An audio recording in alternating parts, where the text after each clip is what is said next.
Hello and welcome to another episode of the Adrienne Ross Show, where sports and culture connect. I got to tell you, I went to bed last night with a heavy heart. I woke up this morning with a heavy heart. It's like a cloud was just hanging over. I feel so bad about what happened to JuJu Watkins. I have a weak stomach, so I typically turn away whenever they're replaying injuries and things like that.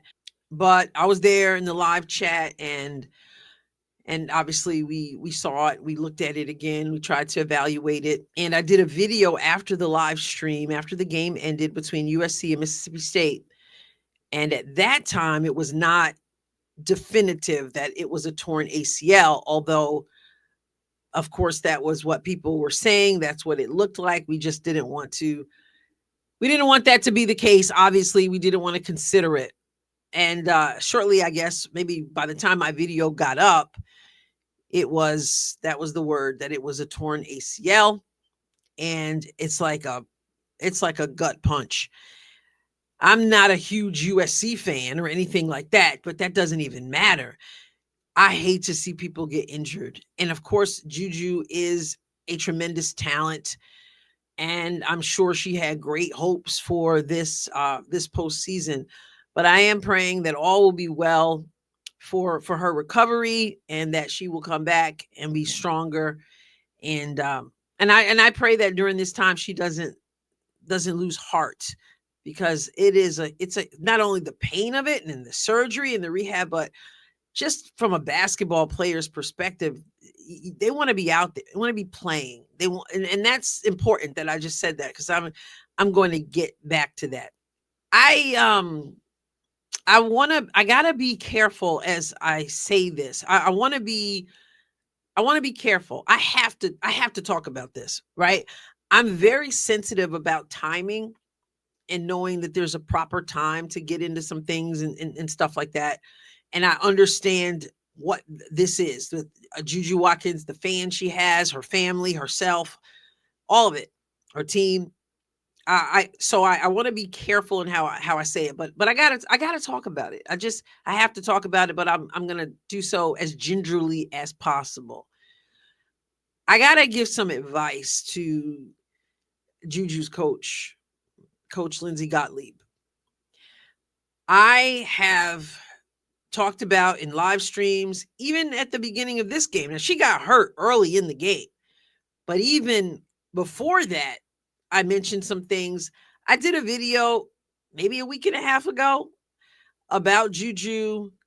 It was something about JuJu's special whistle, and that because of her tendency to go into a crowd of the opposition, that I'm not quite sure if that's going to work for her in the next level, if she should get to the WNBA, because she gets to the free throw line a lot because the officials blow the whistle a lot. Sometimes it's a foul, sometimes perhaps it's a special whistle. But I commented on that. A lot of people have been commenting a long time about her coach, about why she's in the game when they're up like 40 points in the fourth quarter. Obviously, like I said, she got injured early in the game against Mississippi State, but she had injured herself. I think 2 games before then, she had injured her hand. And then the last game, she injured an ankle, and she practiced before the game and all that stuff. But a lot of people have had concerns about her coach. Me personally as well. I see her coach as someone who, she really wants JuJu to do well. She really wants JuJu to, I think, get as many points as possible. She recognizes the talent JuJu has, and JuJu's playing in a whole lot of minutes. And at times when she shouldn't be on the floor, she's there anyway.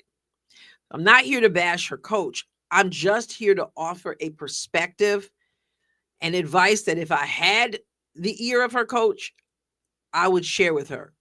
Probably not now, today, but before the next game. And I'll tell you why. JuJu's a competitor.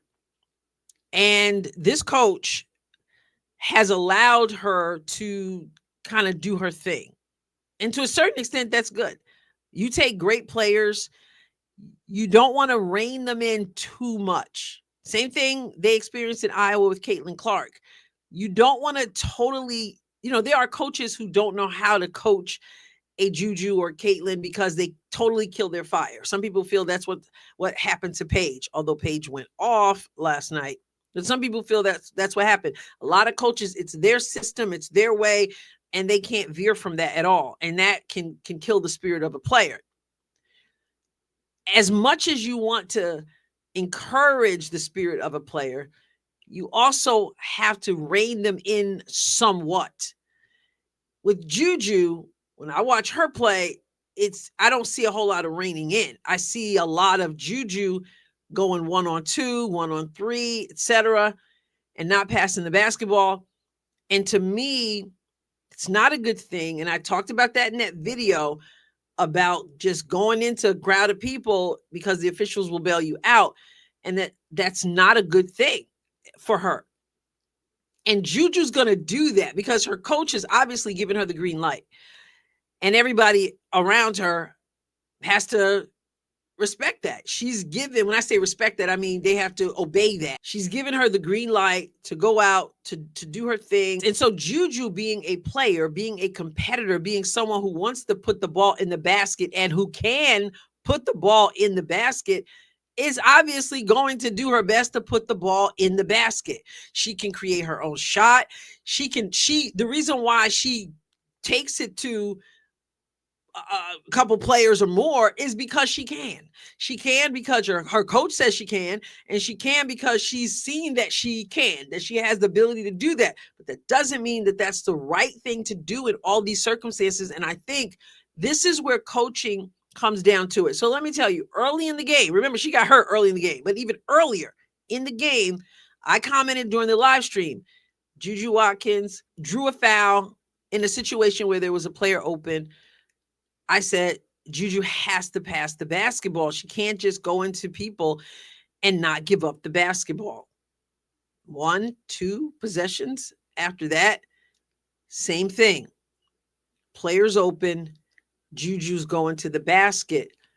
Not going to blame JuJu per se, because again, she's a baller.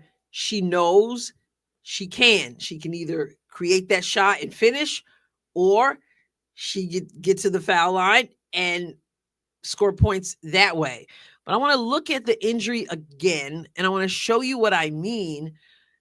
And again, this is a coaching thing. This is again, JuJu does this because her coach has given her the green light and maybe even encourages her to do so.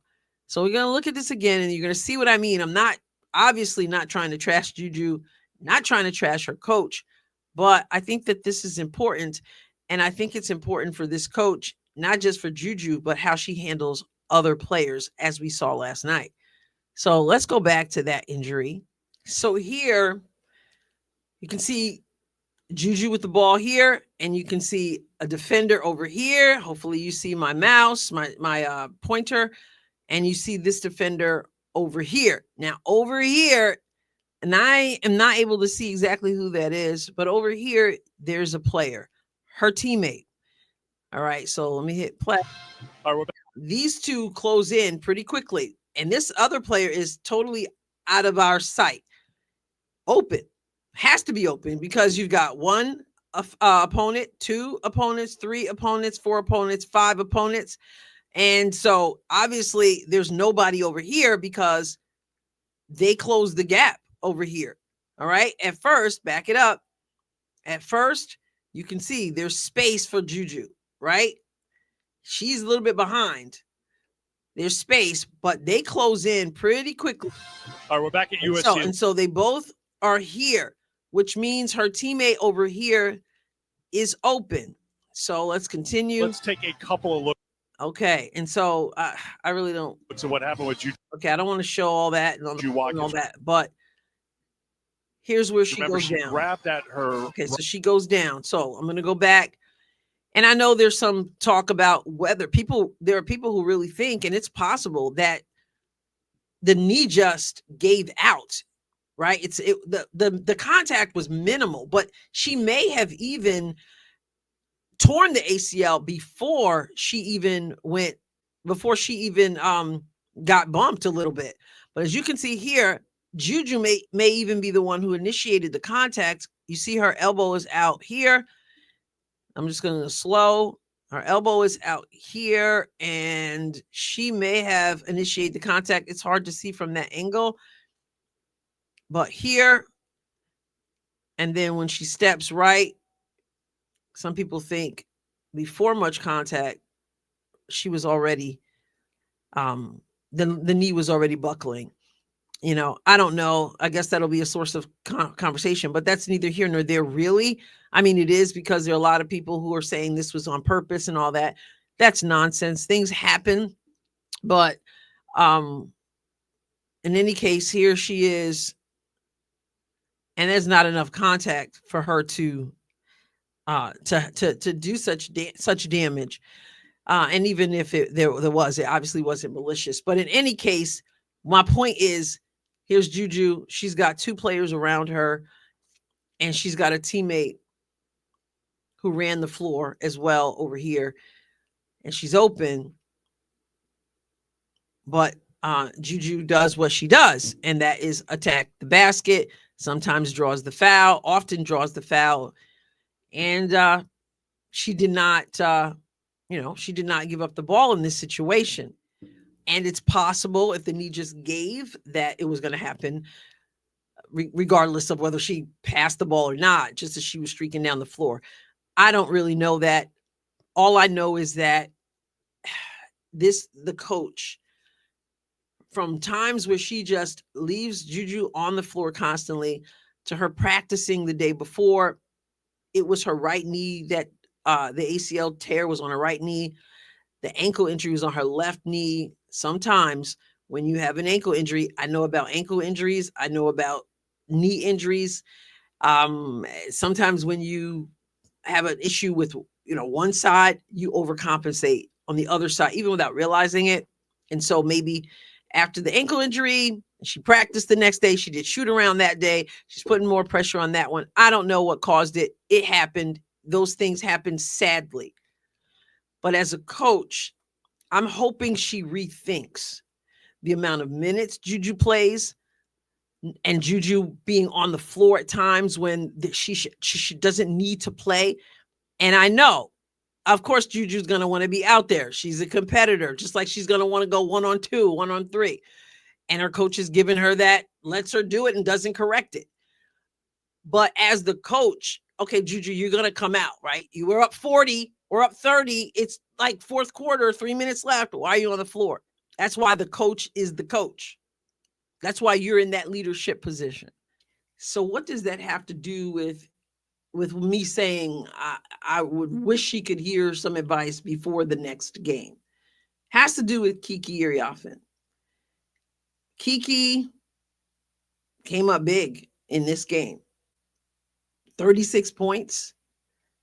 And I'm sure the team was inspired by this and knew that they, they were worried about JuJu, but they had this game in front of them. They want to play this game, and Kiki certainly did her part, 36 points. But here's the thing. This team, Mississippi State, not a good team. I mean, it looked like they were a high school team playing against USC. And yet Kiki is still in the game. Fourth quarter, they're up like 30-something points.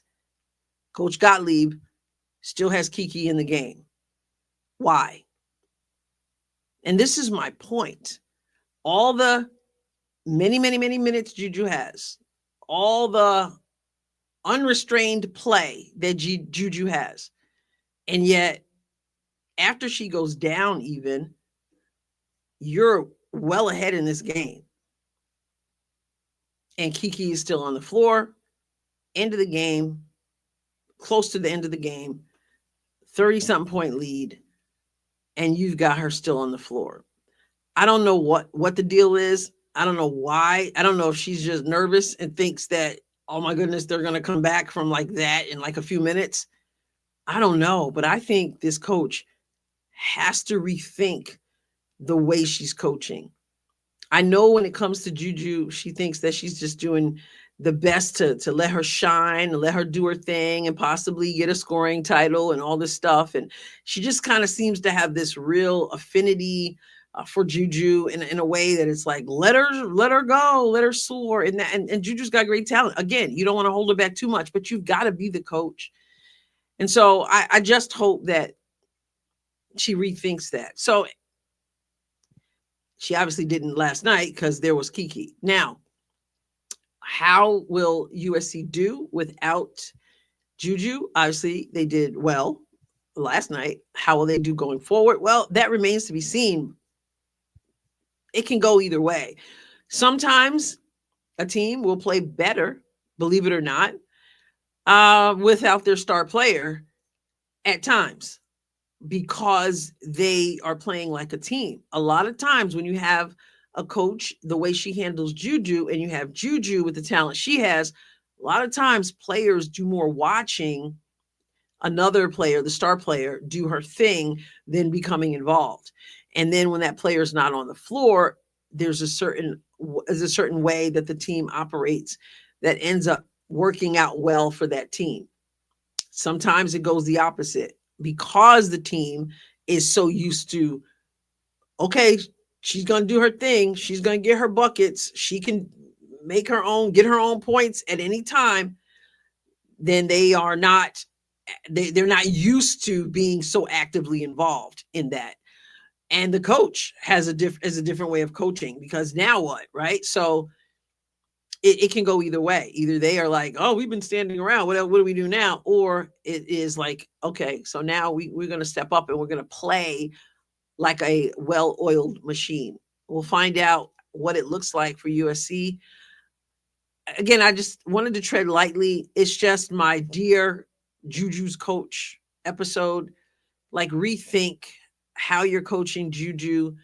Give her some instructions about not putting so much pressure on her body when she's in the game. Give her opportunities when she's not in the game.